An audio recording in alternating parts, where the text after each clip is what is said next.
Hai sanak-sanaku dimanapun kalian semua berada, salam bading sanakan. Kali ini kita akan membahas lagi sebuah film yang akan membuat kalian basah. Di sini kita akan membahas sebuah film Thailand yang menceritakan dua orang wanita yang saling mencintai dan berhubungan layaknya suami istri gitu. Oke, lanjut aja kita ke alur ceritanya. Di awal film kita diperlihatkan dengan sebuah pernikahan yang unik. Kenapa unik? Karena di sini yang menikah itu adalah wanita dan wanita. Sebuah pernikahan yang pasti belum pernah kalian lihat di Indonesia. Flashback ke masa lalu kita diperlihatkan dengan cowok bernama Ojan dan ceweknya bernama Yana. Di sini Yana dipoto oleh seorang cewek yang bernama Isti. Ini merupakan pertemuan pertama antara Yana dan Isti di suatu malam. Di sini kan lagi ada acara gitu. Yana marah kepada Ojan karena Ojan sedang mabuk dan membuat onar. Yana pun pergi meninggalkan Ojan dan menenangkan diri. Tiba-tiba Yana yang sendirian tuh didatangi Isti dan di sini mereka pun berbincang-bincang. Tidak berapa lama Ojan pun datang menjemput Yana. Dan di kamar hotel di sini mereka melakukan aksi pencucian lobang goa yang uhahnya terdengar sampai ke kamar Isti di sebelahnya. Isti pun keluar dan mencari angin segar dan tiba-tiba di sini Yana juga keluar. Dan Isti tahu apa yang dibuat oleh Yana di dalam tadi. Keesokan harinya di sini Ojan mengajak Yana untuk menonton sebuah film, namun ternyata yang ditontonnya adalah film dan Yana pun bosan dan pergi meninggalkan Ojan. Scene berganti di sini mereka telah berada di rumah Yana dan bertemu orang tua Yana. Dan di sini Ojan menjelaskan bahwa dia akan ke luar negeri mendapatkan beasiswa. Di sini Yana pun terkejut mendengarnya. Yana pun berkata kepada Ojan bahwa dia tidak bisa LDR. Jadi hubungan jarak jauh gitu. Di sini Yana tak sengaja menjatuhkan kartu pelajarnya. Isti menemukannya dan mengembalikan kepada Yana dan disinilah awal perkenalan mereka berdua. Dan beberapa hari kemudian gitu di sini diperlihatkan bahwa Yana dan Isti telah mulai dekat. Jadi mereka telah bersahabat. Jadi kemanapun mereka itu selalu berdua. Isti mengajak Yana ke sebuah kafe. Di sini Isti disuruh temannya untuk menggantikan menjaga kafe itu karena temannya yang ingin pergi. Sementara di sekolah di sini Ojan mencari-cari Yana dan akhirnya dia menemukan Yana. Di sini mereka pun bertengkar, namun Yana tetap memberikan jatah wik-wik kepada Ojan kekasihnya. Enak kan gitu jadi Ojan nih, walaupun bertengkar tetap dapat jatah. Keesokan paginya di sini Yana berkata kepada Ojan agar Ojan membatalkan beasiswanya ke luar negeri karena Yana tidak bisa berhubungan jarak jauh. Namun Ojan tidak mau membatalkan hal itu. Di sini Yana selalu kepikiran dengan Ojan. Keesokan harinya Yana memergoki Ojan dengan seorang wanita dan Yana pun menghampiri Ojan dan memarahinya. Yana pun memutuskan hubungannya dengan Ojan. Di suatu tempat kita lihat Yana yang sedang duduk didatengin dengan temannya yang tadi. Dan di sini ternyata wanita ini cuma disuruh Yana untuk berpura-pura merayu Ojan agar Yana punya alasan untuk memutuskan Ojan. Jadi Yana tidak mau hubungan jarak jauh. Dan scene berganti di sekolah. Di sini Yana terlihat sangat sakit perut gitu kan, nggak tahu nih pengen BAB atau apa gitu ya, mungkin datang bulan juga atau apa gitu kan. Dan di sini Yana pun pergi ke toilet dan Yana dilihat tuh telah mengeluarkan banyak darah. Kemudian Yana pun dibawa temannya ke rumah sakit dan di sini Isti menemui perawat tersebut dan menanyakan apa yang terjadi. Di sini perawat berkata bahwa Yana keguguran dan Yana tidak akan bisa hamil lagi. Wow, gitu kan. Ini mungkin anaknya Yana dengan Ojan. Dan kini Yana telah sehat nih, sudah pulih. Di sini Isti pun menemui Yana dan tiba-tiba Isti mencium Yana gitu. Di sini anak pun ada agak risih gitu mendapatkan ciuman dari Isti dan tiba-tiba Isti ingin mencium bibirnya Yana itu berbagi jigong. Di sini Yana pun mengelak dan membuat Isti terjatuh. Tanpa sepatah kata pun Isti pergi meninggalkan Yana, dan beberapa hari kemudian Yana melewati hari-harinya dengan kesepian. Dan di sini Yana terbayang dengan Isti, dan dia mungkin merasa nih bahwa cinta Isti adalah cinta yang tepat dengannya.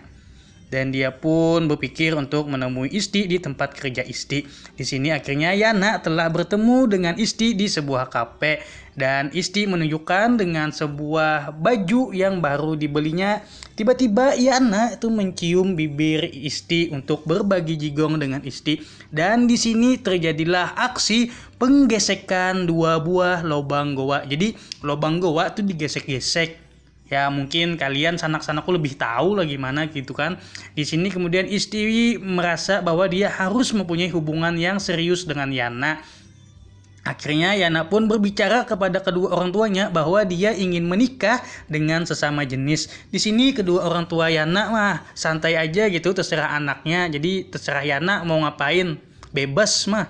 Namun berbeda dengan Isti. Di rumah Isti, di sini ayahnya Isti itu marah mendengar hal itu. Ayah Isti tidak merestui, dan hal ini didengar oleh Yana yang kebetulan berada di rumah Isti. Namun Isti segera menenangkan Yana bahwa dia berkata dia akan tetap menikah walaupun tanpa restu orang tuanya. Dan akhirnya pernikahan itu pun terjadi. Di sini semua orang datang terkecuali kedua orang Isti. Jadi Isti cuma diwakilkan oleh adiknya.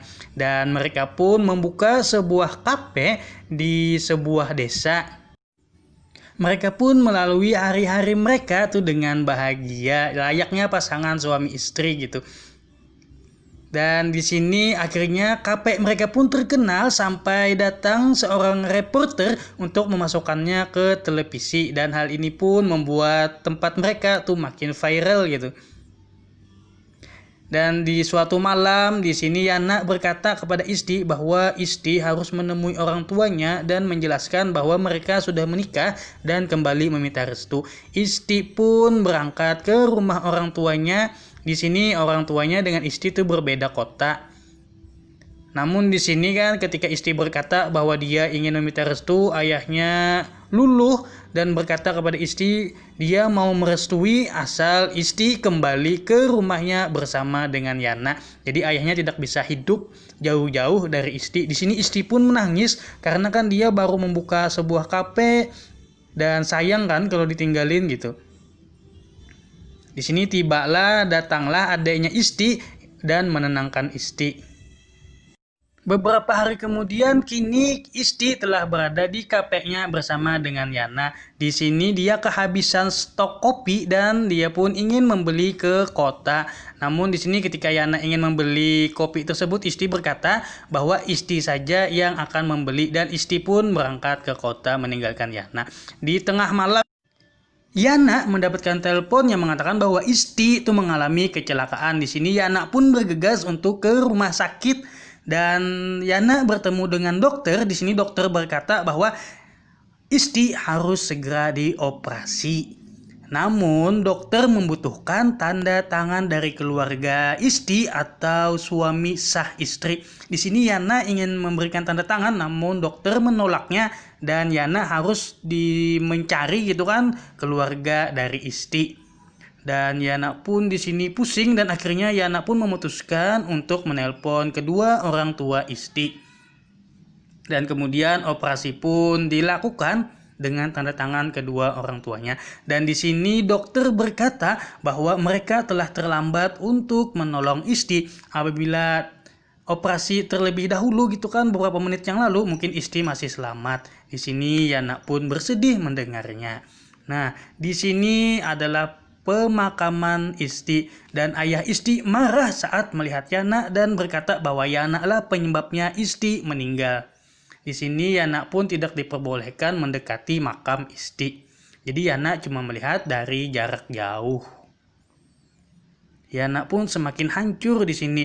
Dan beberapa saat kemudian setelah Yana di kafe, datang seorang pengacara yang mengatakan bahwa dia disuruh oleh ayahnya Isti untuk mengambil kafe tersebut karena kafe itu jatuh ke tangan orang tua Isti Sebab Isti telah meninggal dan harus dikembalikan. Jadi masih hak milik oleh orang tuanya. Di sini kan Yana tuh bukan suami sah Isti. Yana pun di sini pingsan mendengar hal itu. Ketika sadar, di sini Yana ditemui kembali oleh pengacara tersebut. Di sini pengacara mengatakan bahwa dia cuma melaksanakan tugas. Di sini pengacara memberikan kalungnya Isti kepada Yana. Di sini Yana pun semakin menangis sejadi-jadinya. Yana sangat kesian di sini gitu kan, ibarat pepatah mengatakan sudah jatuh tertimpa tangga. Jadi di sini Yana telah mengalami kematian istrinya, suaminya, bukan, atau apa sih itulah, atau penggesekannya gitu kan. Dan tiba-tiba KP-nya pun harus diambil, disita oleh orang tuanya dari esek-eseknya tersebut.